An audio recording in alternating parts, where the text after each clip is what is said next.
दोस्तों नमस्कार। मैं आचार्य राजेश चित्रकोटी आज मैं आपको महाशिवरात्रि व्रत के बारे में बताने जा रहा हूं। महाशिवरात्रि का व्रत प्रत्येक वर्ष फाल्गुन मास की कृष्ण पक्ष की चतुर्दशी को मनाते हैं, जो है इस वर्ष यानी सन 2021 में 11 मार्च को मनाया जाएगा। महाशिवरात्रि के व्रत में विशेष तौर से भगवान शिव जी की पूजा और अर्चना की जाती है, इसलिए इसे महाशिवरात्रि का व्रत कहा जाता है। सृष्टि के आरंभ में इसी दिन भगवान ब्रह्मा जी से भगवान शिव जी के रुद्र रूप का अवतरण हुआ। इसी दिन भगवान शिव जी ने अपनी तीसरी नेत्र को खोल करके तांडव किया और पूरे ब्रह्मांड को जलाया। इसीलिए इन्हें एक संहारक देवता के रूप में भी माना जाता है। इन्हें तमोगुणी देवता मानते हैं। इनको रात्र में इनकी पूजा करने का विशेष महत्व होता है।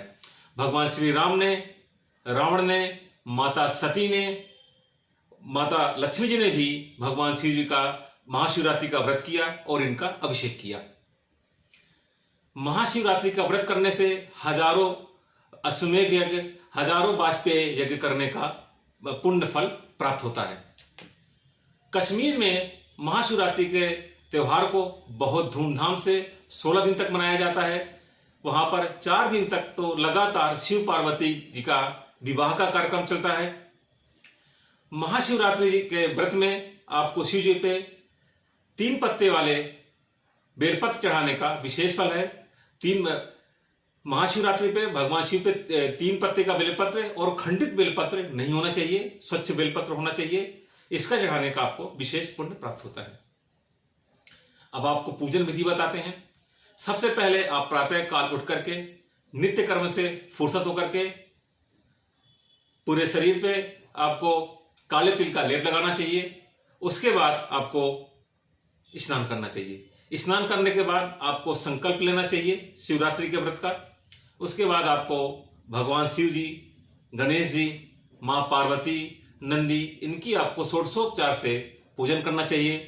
आपको पूजन में आक के फूल हैं, बेलपत्र हैं, कनेर का फूल है, भांग है, धतूरा है, भस्म है, दूर्वा है, इससे इनकी आपको पूजा करनी चाहिए। उसके बाद शाम को प्रदोष काल में आपको इनका अभिषेक करना चाहिए। उसे रात्रि के चारों पहर में भगवान शिव जी का अभिषेक करना चाहिए, पूजन करना चाहिए।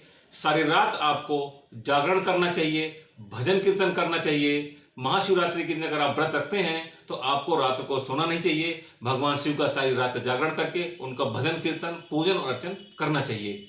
और भगवान शिव जी के शिवरात्रि के टाइम पे आपको रात्र में या दिन में जब भी आप कर सकें तो आपको शिव पुराण का पाठ करना चाहिए, शिव चालीसा करना चाहिए। रुद्राभिषेक करने का विशेष महत्व है। जब भी आप रुद्राभिषेक करें तो अब रुद्राभिषेक भी करने का आपको जो आपकी इच्छा है, जो आप पाना चाहते हैं, उस हिसाब से इसमें सामग्री होती है।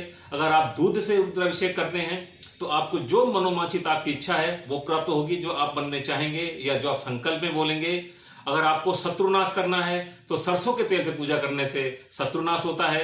अगर आपको संतान चाहिए होगी तो देसी घी के अभिषेक से आपको संतान की प्राप्ति होती है। अगर आपको धन चाहिए तो गन्ने के रस से अभिषेक करने से आपको लक्ष्मी की प्राप्ति होती है। तो ये अलग अलग पदार्थ हैं जिससे आप अभिषेक करते हैं। और आपको सारी रात जागरण करने के बाद फिर सुबह उठ करके आपको नहा धो करके पवित्र होकर के फिर आपको भगवान शिव की पूजा करके आपको ब्राह्मण को बुला करके उनको भोजन करा के उन्हें आपको दान दक्षिणा देना चाहिए।